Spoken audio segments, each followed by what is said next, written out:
ښه سړی د چا په بدو نظر نه کا، ښه سړی د چا په بدو نظر نه کا،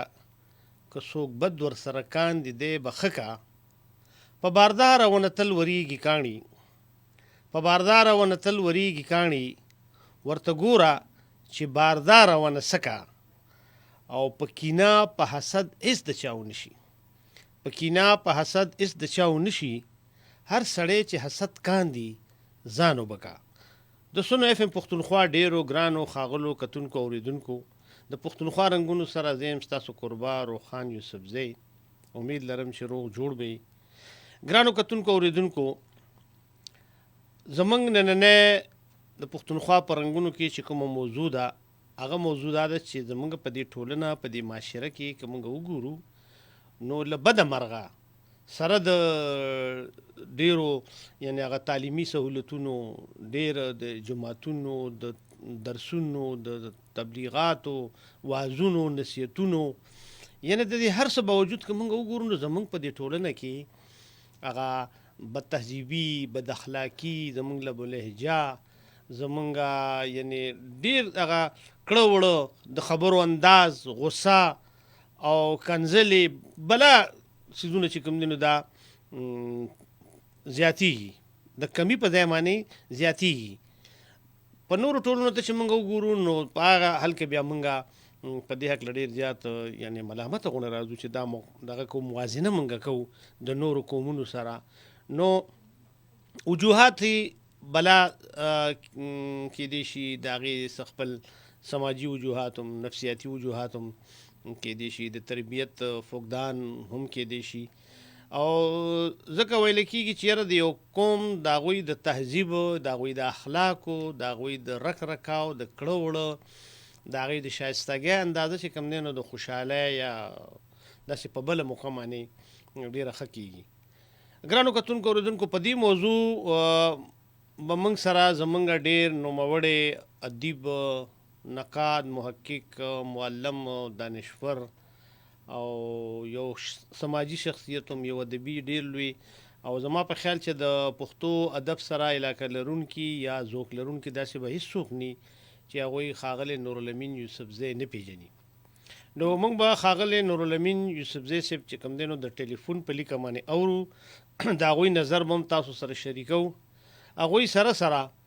زمونږ ډېر نوموړی صحافي، زمونږ ډېر ښه تجزیه نګار او ډېر ښه اینکر او زمونږ د سنو اف ام پښتونخوا چې کوم زمونږ ډایرکټر دی د عقیل یوسفزی، د عقیل یوسفزي نوم هم داسې نوم دی چې زما په خیال چې هغه په ملکي سطح هم او په عالمي کچ باندې هم یو پیژندلی نوم دی. هغوی به موږ سره په سټوډیو کې موجود وي او د هغوی نظر به هم تاسو سره موږ شریکوو، چونکې هغوی لږې ورځې زما په خیال یو له 12 ورځې کراچۍ کې هغوی تېرې کړې وې او هلته هم د کراچۍ پښتنو سره د هغوی لیده کاتې شوي دي، د هغوی ژوند جواکې لیدلی دی، هلته ماحول یې لیدلی دی، د هغه پښتنو چې کوم دی نو هغه کړه وړه یا رک رکاو یا دغه نو هلته څه ستونزې پښتنو ته یا څه کول پکار دي. نو په دې کله به بیا موږ د عقیل یوسفزي صاحب نه هغوی نه نیغ په نیغه، چونکې هغوی موږ سره په سټوډیو کې موجود دي. نو له هر څه اول خو زه عقیل صاحب ته په خپل پروګرام کې هرکلی وایم او مننه یې کوو چې موږ له وخت راکړو. وخت مې در نه کړو، تاسو په زور باندې زه کېنولم. دا تاسو زما زه چې کوم هغه طریقه استعمالوم د میلمنو سره که نه، نو هغه تاسو زما سره استعمال کړه. نو موږ ځکه استعمال کړه چې بس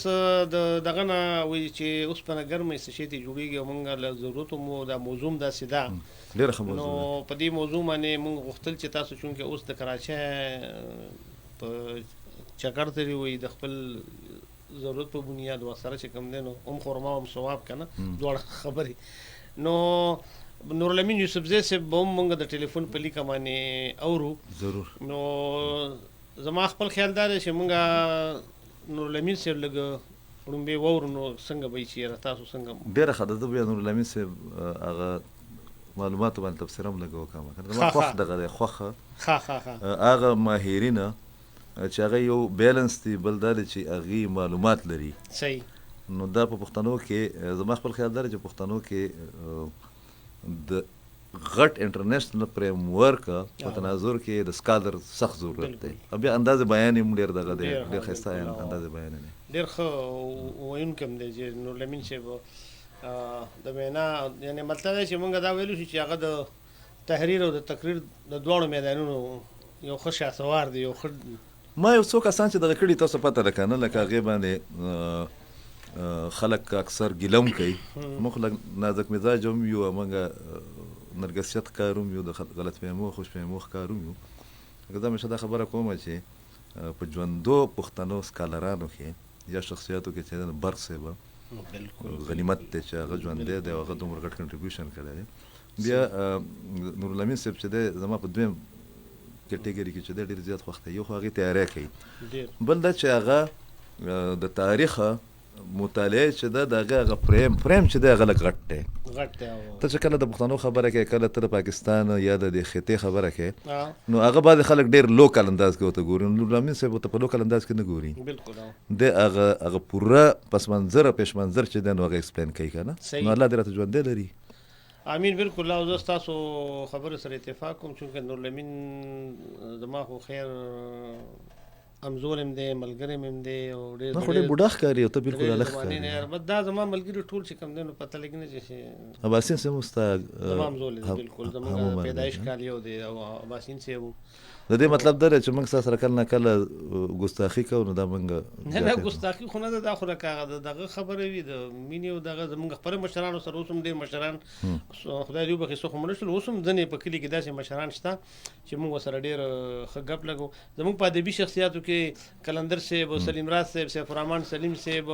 یا سردار خان فنا صاحب د خدای دا دومره همداسې مشرانو دي سره موږ ډېر ښه ګپ لګولو. هغه هغوی په هغې پوهېدل چې یاره دا زموږ سره هغه د عمر یا د مشراني یا د هغه به لحاظ ساتو د یو بل د هر ځای د یو سړي چې کوم دی د هغه د ډیزګنیشن د هغه دغه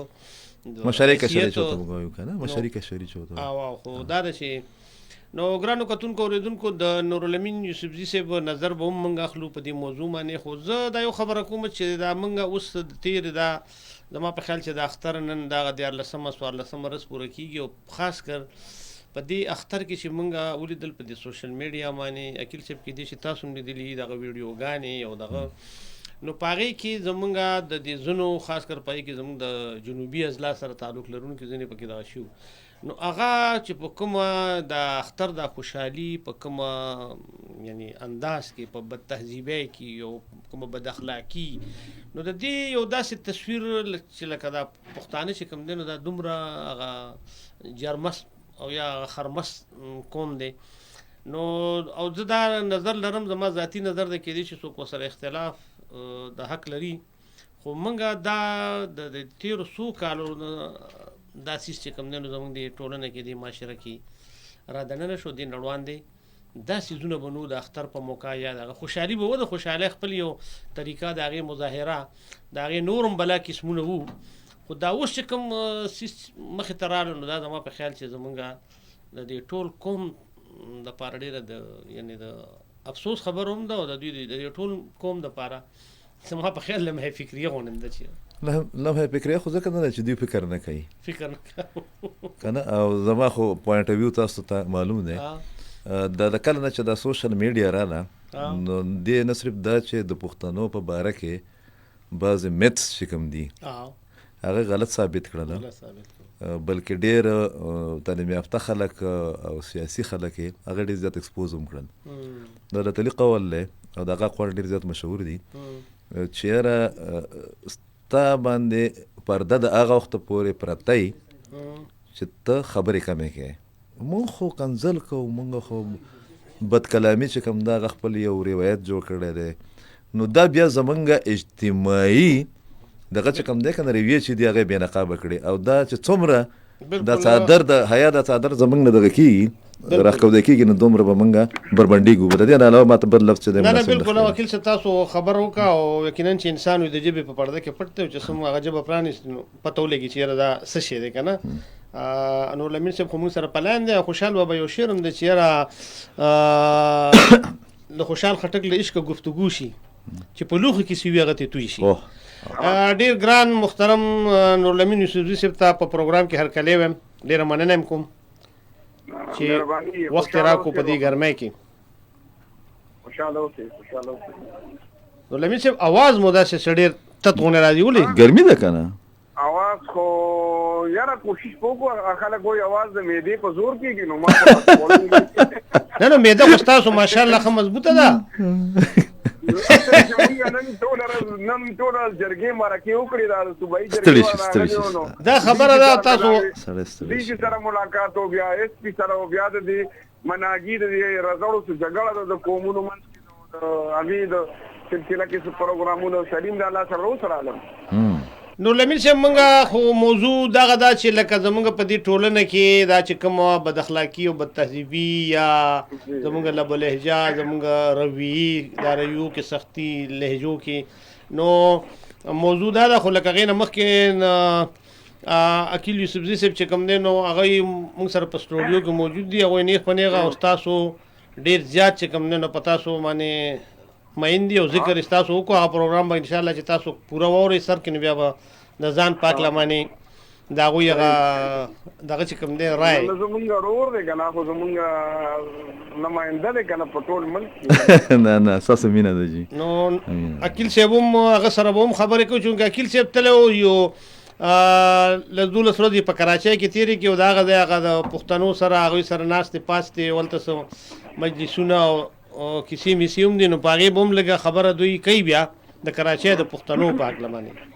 خو نورالامین صاحب څه ګڼئ چې سره د دومره چې موږ په 21مه صدۍ کې یا په ګلوبل هوم کې پاتې کېږو انفارمیشن ټیکنالوژي دا د هر څه دومره تعلیم سکولونه کالجونه پوهنتونونه مدرسې او بل څه بلا دغه دي او د هغې باوجود زمونږ دا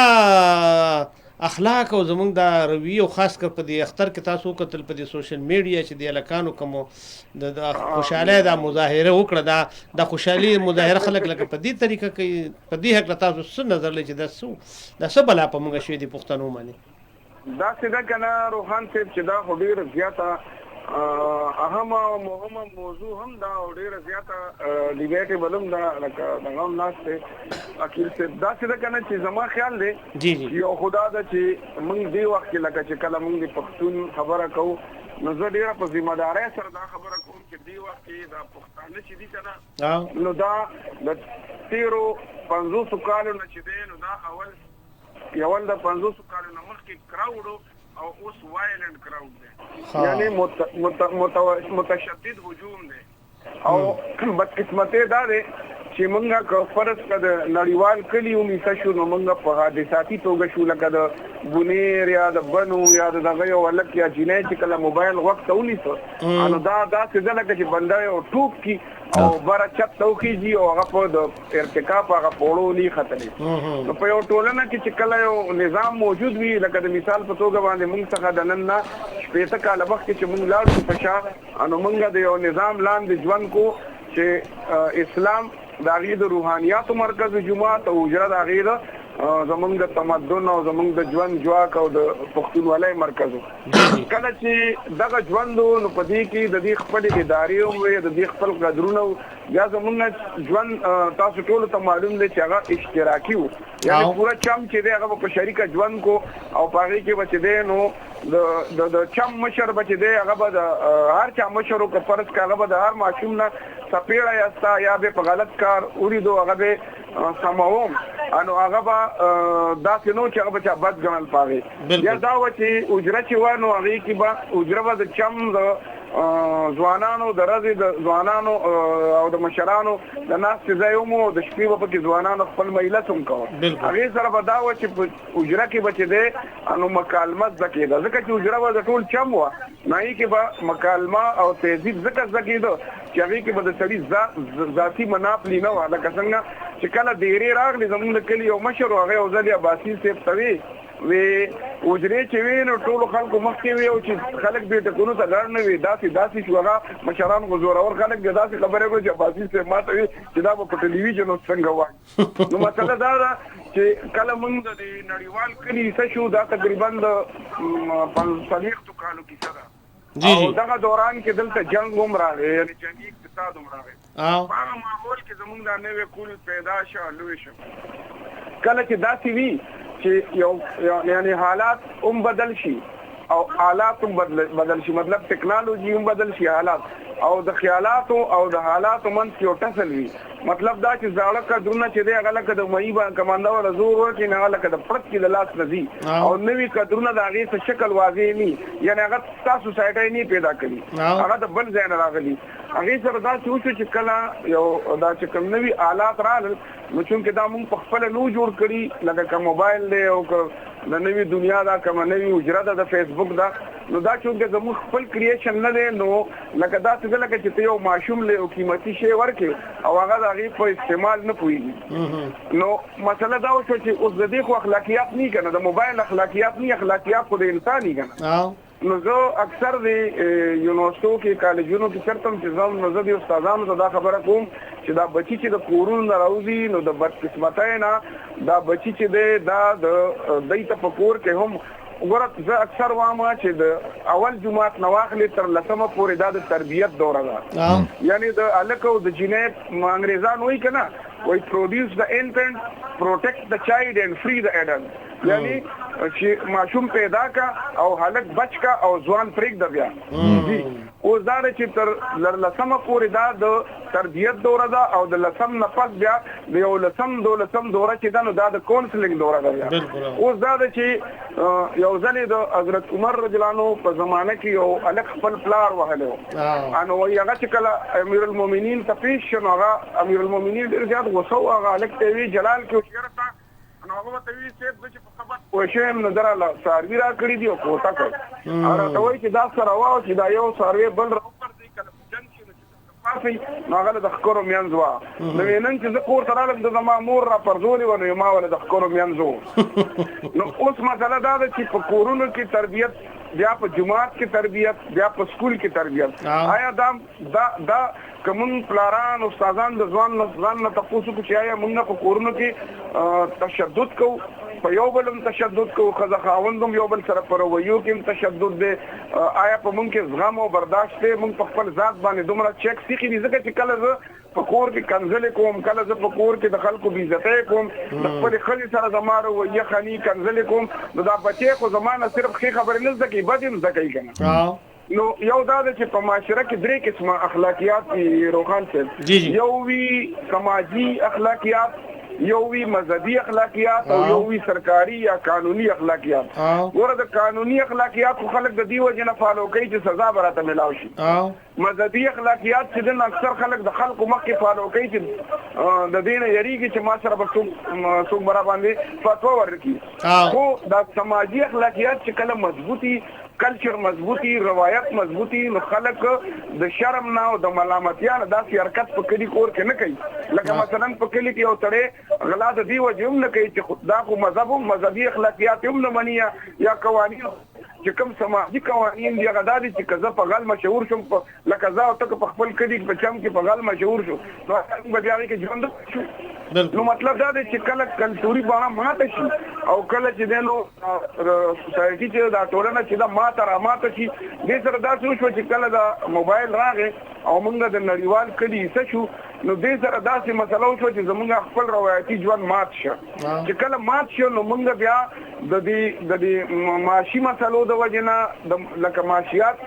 سمبالولو د وجې نه زموږ اکثر پلاران لړل د خپل ډوډۍ چې د غم د وجې نه ته وګوره په ثوابۍ کې وسلو کې او یا پلاران چې دي نو هغه په دوبۍ کې دي یا په اماراتو کې دي یا په نورو ملکونو کې دي او ماشومان چې دی نه میندو ته پاتې دي اوس مور ټیک ته چې مور په خپله پکار ده چې مور تعلیم یافته او مور تربیت وکړي لکه د څاروي یا د مرغۍ مور خو صرف خپل بچي ته هنر ښایي او پروټیکشن ولا کوي یعنی د ښکار چل وده ښایي تربیت انساني مور کوي خو د پلار سوره چې دی هغه ډېر لوی اهمیت لري که نه نو اوس دا ده چې بیا زه غلی چې زمونږ په کورونو کې زما خیال دی د تعلیم یافته نه تعلیم یافته پلار به هم په میاشت کې هم چې د بچو سره یو ورځ نه کښېني دومره وخت ورسره نشته چې کښېني او دوی سره په سماجي مسلو باندې خبره وکړي دوی سره په ګاونګیرۍ په انسان دوستۍ او د دوی کې دننه چې کوم اخلاقیات پیدا کول غواړي یعنی کوم قدرونه دي د مینې محبت او د زغم او د انسان دوستۍ زما خیال خیال دی چې داسې به ډېر کم ایون دا پروفیسران دا استادان دا صحافیان دا دانشوران دی کې به هم زما خیال دی 2% هم داسې نه 2% چې هغوی به په کور کې په میاشت کې هم چې د خپلو بچو سره کښېني چې هغوی سره سوال و جواب وکړي. بیا دا ده چې په سکولونو کې هم د تربیت ډېر زیات فقدان دی. بس دا د استادانو ذمواري چې زر نه زر کور ختم کو د هلک په پرایویټ ادارو کې خصوصا چې د هلک پوزیشن واخلي او ډېرې نمبرې واخلي. نورالامین صاحب تاسو زه ستاسو خبره لغونې دغه کومه دلته ماته دا خبره بیا رانیږي تاسو دا خبره وکړه چې زمونږ د کورونو تربیت یا د حجرو ضرور وخت تاسو خبره وکړه موږ او تاسو همزولي یو موږ دغه هغه ټولنه او هغه معاشره لیدلې د هغه روایت مو لیدلي دي سره د دې چې ډېر تعلیمونه هم نو ډېر سکولونه او کالجونه پوهنتونونه هم نو خو دا بد اخلاقي او دغه نه وه خو آیا په دې کې د سیاسي جماعتونو چې د سیاسي جماعتونو سره وابسته کم دغه علما کرام دا اوس دغه راتلم روخان صاحب جی زه په باچا خان مرکز کې په ډیزاین سنټر کې ناست کوم یو وفد راغی چې د هغې مشري او پروفیسر کوله پای کې هلکان جینکۍ سټوډنټ مو او هغه پروفیسر ما ته وی چې زه د تحریک انصاف سره مې تعلق دی پای کې نورو ګوندونو والو مو خو هغه ما نه لومبې سوال دا وکړه چې یاره دا په دې سیاست کې چې کومه بدتهذیبي راغلې ده په ځوانانو کې تاسو د اواز ته بعضې وخت غیب شي یا تاسو ته ګڼه کې کوم ځای چې لږ سټ ګڼه کې خو نه یم اوس ټیک ته وګوره راځي ستاسو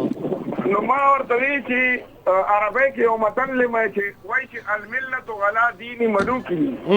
یعنی دا ملت چې دی نو دا د خپل بادشاه په دین هغه ته ما وی چې ته خفه کېږه مه خو دې وخت کې زمونږ چې کوم وزیر اعظم دی زمونږ مشر دی د ملک نمایغه هر دویمه درېیمه خبره د هغه بده خبره یا د چا بېعزتي یا د چا توهیني نو باید دا ځوانان هغه خپل هیرو هم ګڼي ځکه چې دا د هغه پیروکار نه دي دا د هغه پرستار دي نو ما ورته ویل ته خفه کېږه مه خو چې په دې سیاست کې چې دی د یو بل عزت کول د یو بل قدر کول دا باندې کېږي چې زموږ لیډرشپ د یو بل قدر شروع کړي یعنی چې یو بل ته دا نه وایي چې ته دې ځلې او یو بل ته دا نه وایي چې ته غلې یو مطلب دا دی چې د غل فیصله خو به چې دی نو عدالت کوي که نه مطلب دا دی چې سیاسي خلک دا وایي چې بھائی موږ ټول سیاسي خلک یو موږ به یو ځای کېنو موږ خپل ایشوز باندې خبره کوو باقي پاتې شو موږ که څه وغواړي نو عدالت پوه شه دغه غل پوه شه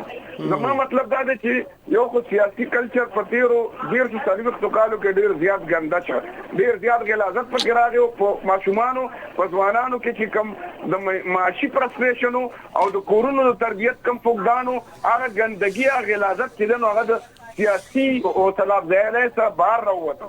دویمه خبره دا ده چې په جوماتونو کې د ډېره بده مرغه دا زه پروفیسر اظهار ته اکثر وایم تاسو په جوماتونو کې سیرت النبي نه ښایئ کله چې یو پښتنو کې هم توحید ډېر زیات مونږ ښو او په توحید باندې ډېر فخر کوو خو چې کله یو قوم کې توحید وي او هغې کې سیرت او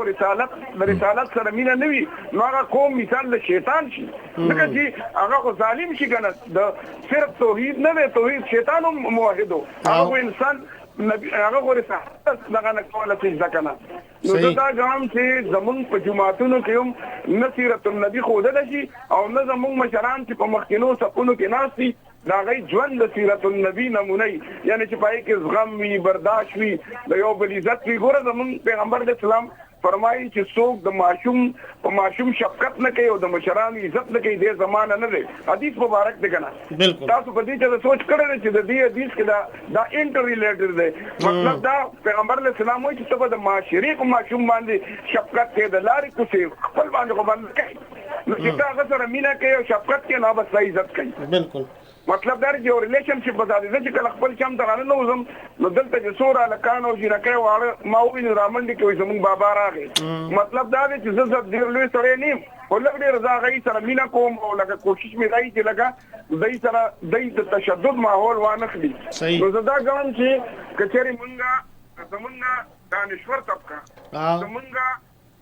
او عالمان صاحبان زمونږ سیاستدانان او زمونږ پیرنټس یا استادان کچېرې دا ټول په دې حواله په یو پیج شي او دا ایشو وګڼي چې زمونږ دا نوې دور چې دی نو دا زمونږ دا بچي د یو سپی نه نیولي دي ځان ترې راکړي او جوړ دوپرې ځان ته راکړي نو دا اکثر عوام چې د پرون په غیږ کې به د نن په لار سبا ته څنګه ځو زه دا عوام چې کچرې موږ د ریور په مثال شو چې مخې ته مو لویه شیشه لګېدلې خو یو وړه شیشې پای کې شا شاته هم ګوري دقه شان کچرې موږ خپل ماضي هم دې بچو ته ښو خو په ماضي کې کښېنو نه د خپل ماضي د روایاتو د قدرونو سره را روان کو او د نن په لارې سبا ته بوځو نو هله به دا کار کمې خوري او موږ ټول چې په یو پیج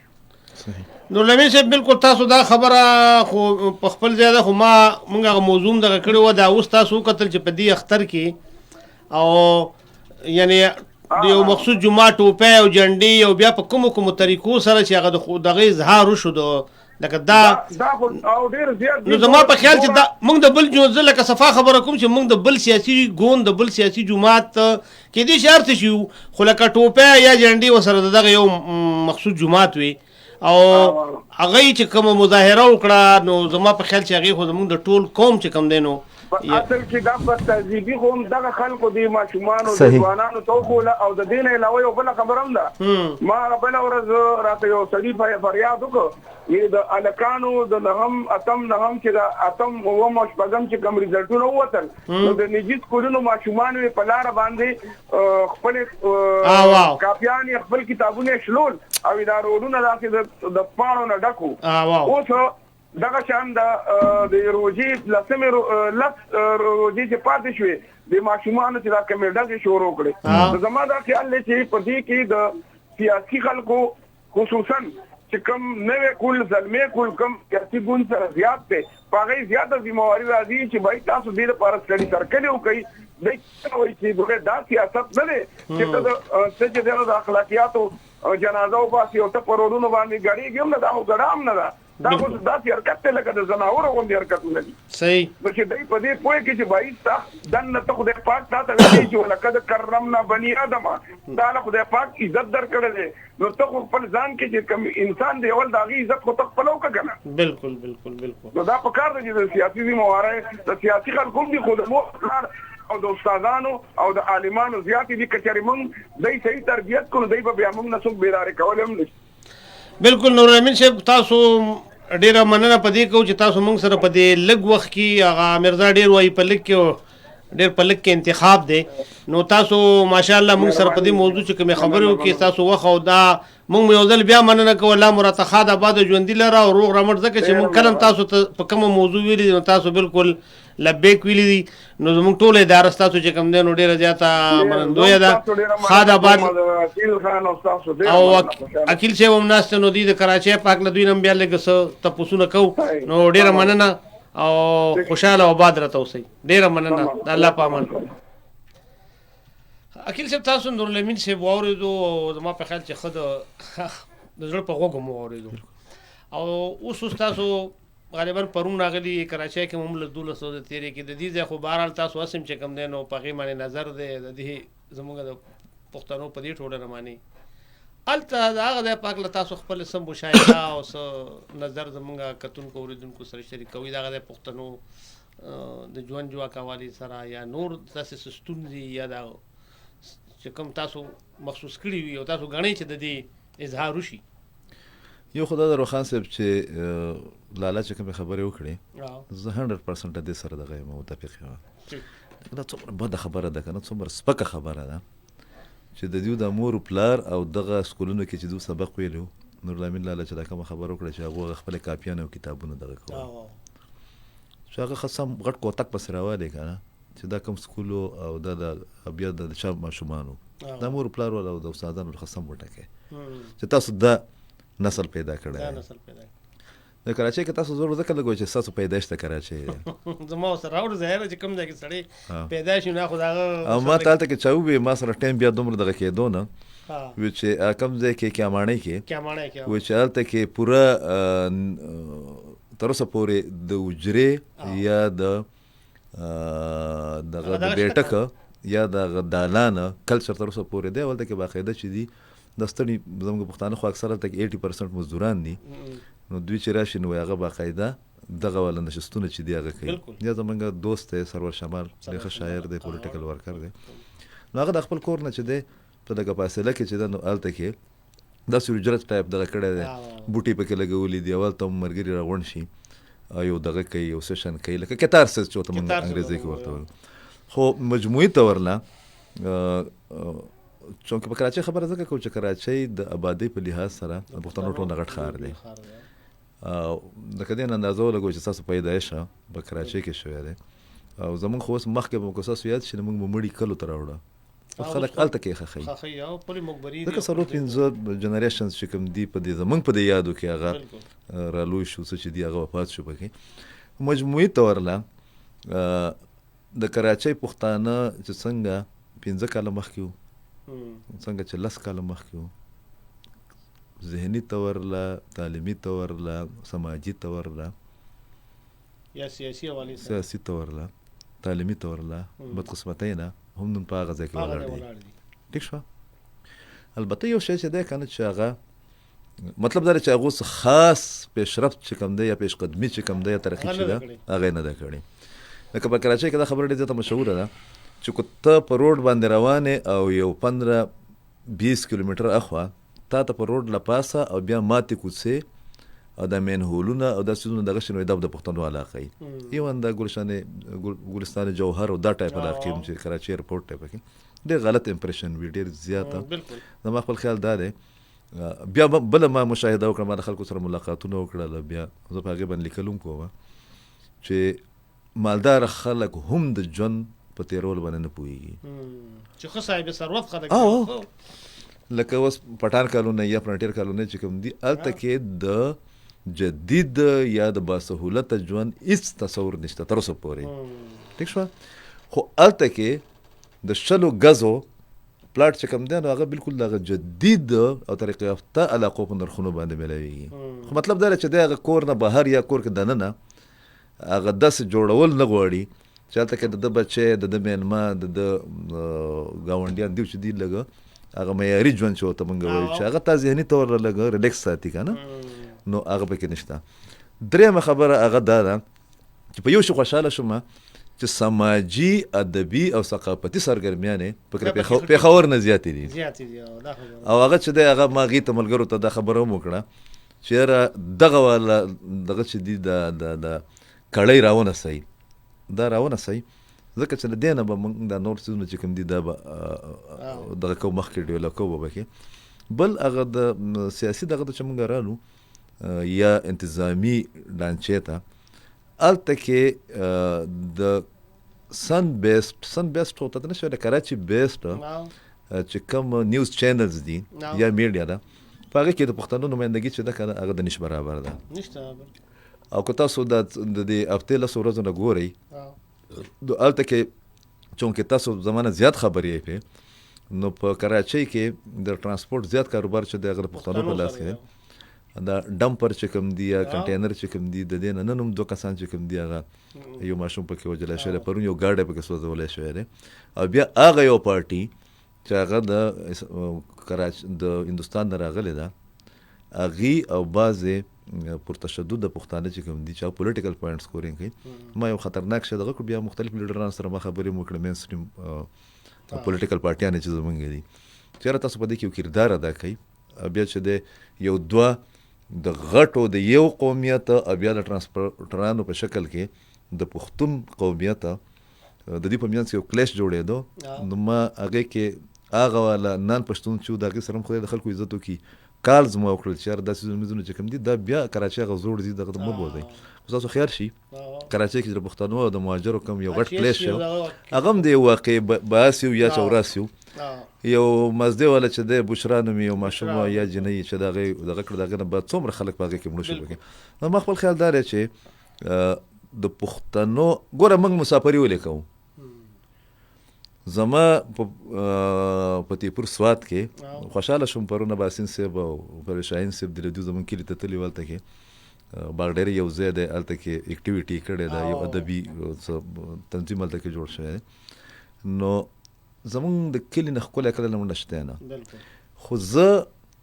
د هغه کلي نه چې زما 15 یا 6 کاله وشو پېښور ته راغلی یم ټیک شو دې لپاره راغلی یم چې یاره زما په ژوند کې دی لږه بهتري راشي یا زما بچي دي یا زما ملګري دي چې موږ یا موږ د لږ کنټریبیوشن ورکړو نو چې تاسو نیکبختو مسافرین کوي مسافرین کوئ په دغه ګرمۍ کې په دومره رش کې په دې دومره بدو حالاتو او کې د کراچۍ غونه یاره هم وي او بیا تاسو خپل بچي چې کوم دي هغه په معیاري سکول کې نه داخلوئ یا هغې د روزګار دغه نه کوئ یا د هغې تربیت نه کوئ زما خپل خیال دا دی چې هغه خلک خبره نه کوي وایي خوار دلې خوار دلې دلته او خوار په هندوستان کې داسې یو متل دی خواري نو بس هغه په هندوستان هم خواري او دلته کې هم خواري که نه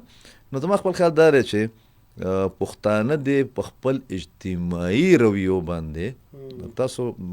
نظرثاني وکړي او په دې کې بلا شبه نورالامین لالا چې کومه خبره وکړه ستا 4-5 دغه دي ګوره یو ستا د مور پلار تربیته بل چې دی ستا د استاده بل ستا د ملا صاحب یا عالم دین 5 ځله خلک هغه ته 5 د ورځې هغه ته 5 ځله سټیج چې دی هغه اویلیبل دی بیا چې دي زمونږ دانشوران زمونږ د سوشل میډیا هغه خلک چې هغه موږ معتبر ګڼو زما خپل خیال دا دی چې دوی دې خپله ذمهواري ادا کړي ځکه چې ستا معاشره روخان صاحب نور تشدد چې دی که نه دا نشي برداشت کولی اکیل صاحب تاسو خبر وکړه د کراچۍ د پښتنو زه خو چونکې ما جای پیدایش مې دی خو بهرحال لکه وخت مې پکې ډېر تېر کړی دی او دا خبره ستاسو ټیک ده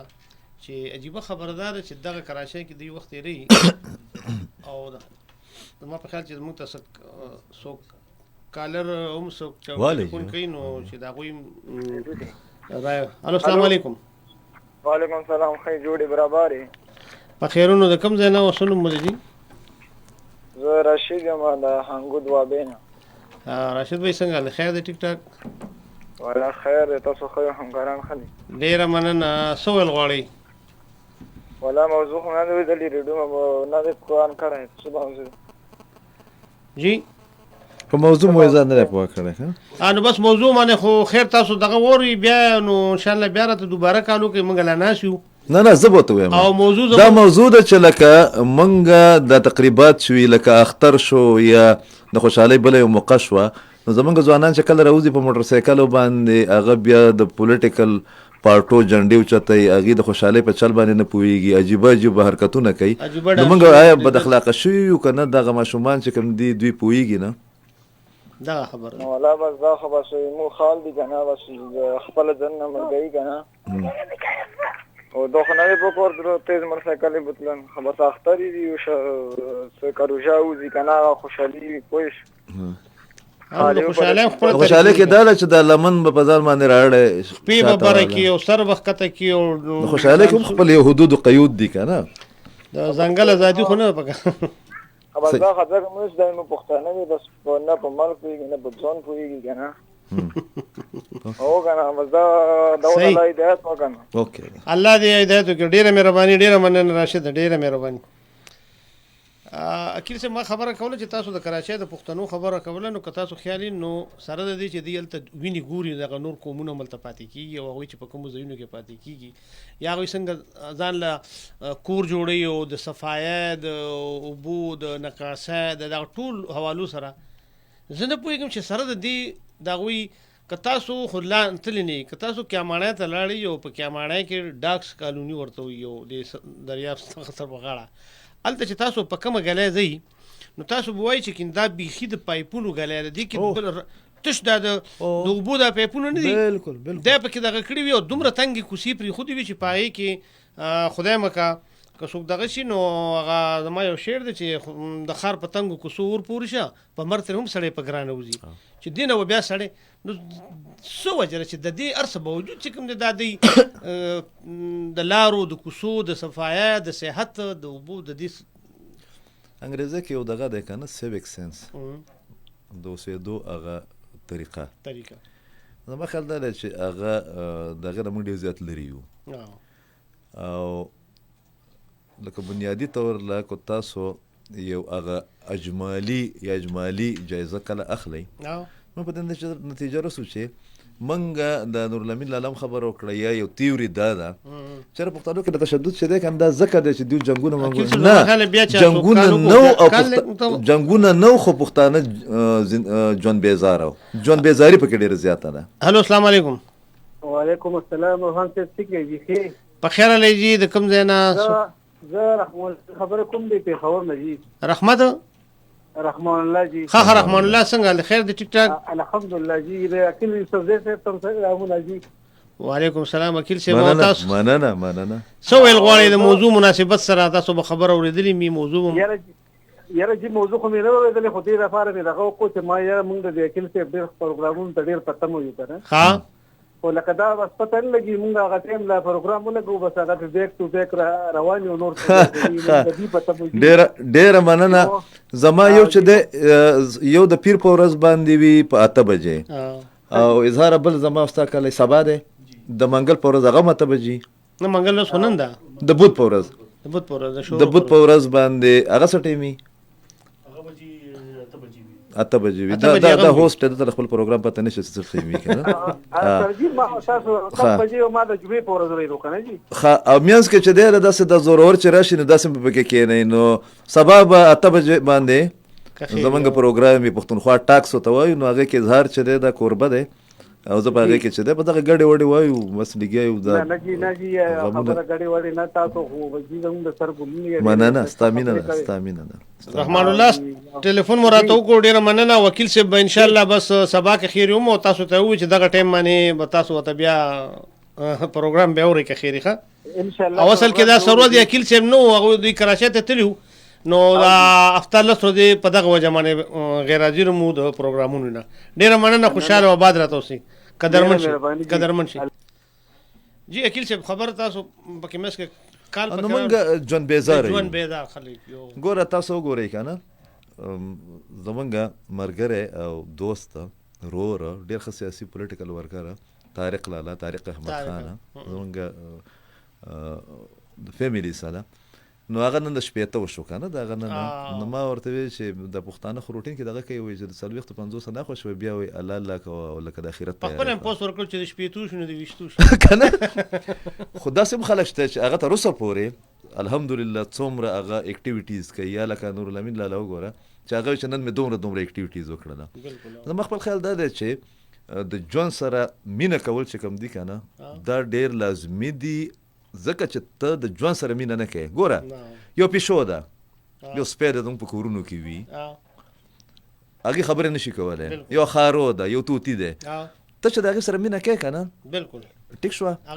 نو هغه تا ته هغه ریسپانس درکوي ژوند څومره غټ شی دی ستاسو خو ماشوم چې دی هغه په خپله باندې الله دې ورې صحت ورکړي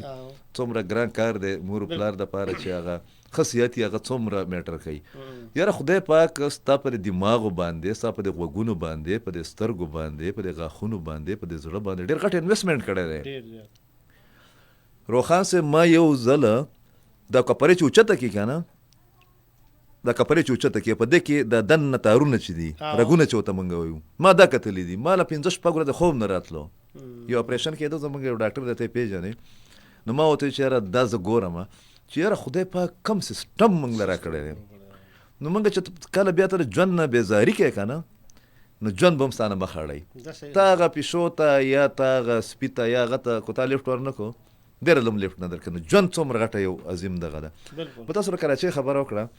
هلته کې موږ یو یونیورسټۍ ته لاړو زمونږ نعمت زاده ته یې پېژنې ملګری دی سورا شمار صاحب هم هلته کې او هغه د پاکستان یا د سن یا د کراچۍ په جدید ترینه یونیورسټو کې هغه شمارېږي حبیب یونیورسټي هلته زموږ یو انټرکشن وشو د سټوډنټانو سره 10-12-15 سټوډنټانو جنکۍ پکې زیاتې وې د خوشحالۍ خبره په دې کې یو جنۍ چې ده د بلوچستان یا د کوټې هغه پښتانه وه نور چې نان پښتون زو او د ایلیټ کلاس هلته کې په دغه یونیورسټۍ کې د ایلیټ کلاس سټوډنټان چې دي نو هغه سبق پکې وایي هغې هلته کې د پښتو ژبې د زده کولو یو کورس چې دی په هغې کې حصه اخسته نو ما چې د هغې هغه دلچسپي واورېده نو هغې کې به ستاسو هم ډېره دلچسپي او خوشحاله به هم شئ نو زما هغه ټول ستړیوالی یا هغه مایوسي چې د هغه دغه شوه د بدله شوه چې هغې موږ ورته دا خبره وکړه چې دا موږ کوم 3-4 کسانو چې یاره موږ پښتو چې کوم ده ستاسو ذکر پکې هم راغی چې پښتو لیکل یا پړاول موږ ته اوس ګران کار ښکاري ویل چې کوم دي د کمال خبره د هغې وي چې نه په دې کې 10-12 سټوډنټس چې کوم وو په دې کې 10 دا خبره کوله چې زموږ دپاره ریډینګ چې کوم دی که نه لوستل اسان دي هغه زما لپاره ډېر تاسو هم ښه ووې که نه سرپرایزینګ ایلیمنټ و نو بیا د فیکلټي چې دی ویلې نه شو خو لکه ګډ ویل کوشش یې کوو که نه او ځکه چې کورس چې د انیشل لوستل او هغه چې کوم نه مزاده چې دی هغه بالکل د ماشومانو نو موږ 3 وړو 4 وړو ته ده ووې چې ګورې دا خو ستاسو لپاره هغه سرپرایز دی چې دا موږ هم هغسې اسان نه شو دغه کولی نو ما ورته چې په دې کې تاسو ته پیدا صحیح روښان صاحب پښتو چې د هغه د ادب د شعر یا د ویلو ژبه یوازې نه ده د افغانستان او د دې ریجن چې کوم تبدیلیان کېږي 1 منټ په هغې کې پښتو چې ده د انټرنیشنل ژبه ده ټیک شو د هغې ډېر غټ مارکیټ دی نو سټوډنټس ته ما ویل چې یو خو دا ده چې زه ډېر زیات خوشحاله شوم چې تاسو ویل کم شئ خو ریډینګ چې کم دی زیات کوئ نو ما ورته تر دې پیدا تاسو څه ده هغې پې دومره مېره دې پیدا دا ده چې تاسو کله دغه شی فارغ التحصیل شئ یا په یونیورسټۍ کې تاسو یو ریسرچ راځي نو کراچۍ دومره غټ انټرنیشنل ښار دی چې تاسو به په انګریزۍ کې دغه ریډینګ د پښتو چې کوم دی که نه روښان صاحب په پښتو کې کتاب دی نورالامین لالا دی څه مضمون دی دا به تاسو ټرانسلیټ کوئ نو بعضې داسې څونه هم شته چې نان پښتون چې کوم دي هغې تر دې خبرې ادراک دی چې د دې آبادۍ یا د دې ایتنیک ګروپ یا د دې قومیت یا د دې قوم اهمیت څه دی هغه یې زده کوي خو موږ دغه غافله یو نو پکار ده چې موږ مجموعي طور له خلاصه بار بار زه دا کوم چې موږ خپل رویو باندې په خپلې پالیسو باندې په خپل ترجیحاتو باندې د دې دور د چیلنجز په تناظر کې کوم چې ستاسو ټاپک دی د هغې نظرثاني هم وکړو تعین هم وکړو او سمبندي هم وکړو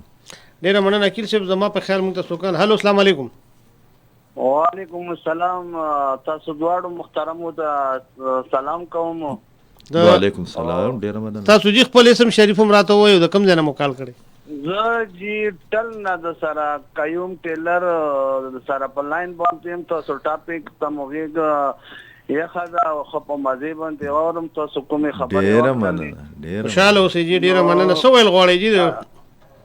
بس هغه یو شاعر یې که نه چې زړګی دې شي خوشحاله نه مسکی شه د بېواره خندېدل بېوقوفي ده نو مو پښتانه د الله پوهه کې موږ پوهه داسې نشته ډېرو کې لږو کې ډېرو خیار خلک هسته خو له کوم څه کوم دا کارونه کوي خو دا خوشحالۍ چې څه کومې طریقې سره منو کوي نو دا هغسې په کار نه ده دا هغه خپله خوشحالي سړي باندې بیا اور شي یا ورکې خوښ شي د اکسیډنټ یې وکړي یا څه وکړي یا څه وکړي او بالکل د هر څه دپاره خپل یو لار یو پښتانه متل کې وایي که غر لوی دی نو په سر یې لار ده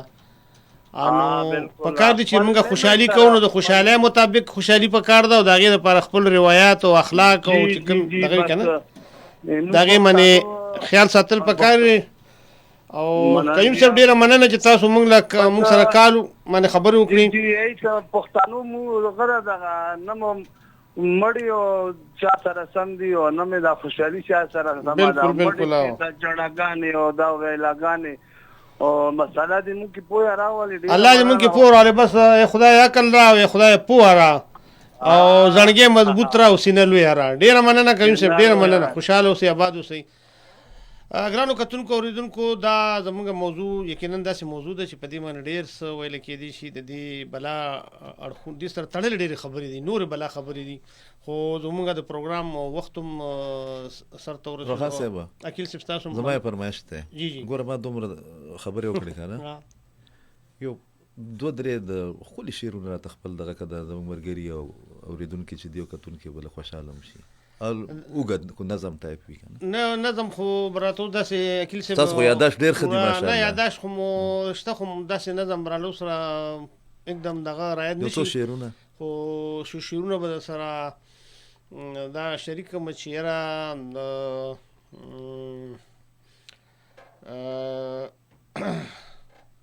اوس هغه بعض وخت سړي چې کوم دی نو دغه هم ګډوډ شي چې وایزه ستا جنت منم خوږ دی وایزه ستا جنت منم خوږ دی ما ته بابا وایي غنم خوږ دی او راځه دا ټوله پښتونخوا خوږه ده راځه دا ټوله پښتونخوا خوږه ده خو زمونږ کلی پکې سم خوږ دی او چې خپل تریخي نو دنیا ترخه ده اوه ډیر ښه چې خپل تریخي نو دنیا ترخه ده چې خپل خوږي کل علم خوږ دی ډیر ښه او د ژوند په بل څه درته نه خورم خو د ژوند په بل څه درته نه خورم خو په محبت خورم قسم خوږ دی ډیر ښه ډیر او اسې په چوپ باندې روښانه نه دی اسې په چوپ باندې روښانه نه دی یوې کلام بلې کلم خوږ دی بېشکه ډېره مننه عقیل صاحب ستاسو د موږ له وخت راکړو ډېرې ښې خبرې د کراچۍ والي سره مو ډېر ملګرو ذکر هم پکې رالو ګرانو کتونکو اورېدونکو چونکې د پروګرام وخت هم زموږ سر ته ورسېدو انشاءالله که ژوند او خیر و نو د پښتونخوا رنګونو کې به د یو بل نوي رنګ سره بیا تاسو ته مخامخ کېږو تر هغې دنه اجازه غواړو د لوی الله په امان ښاد آباد بریالي او ټول عمر خوشحاله اوسئ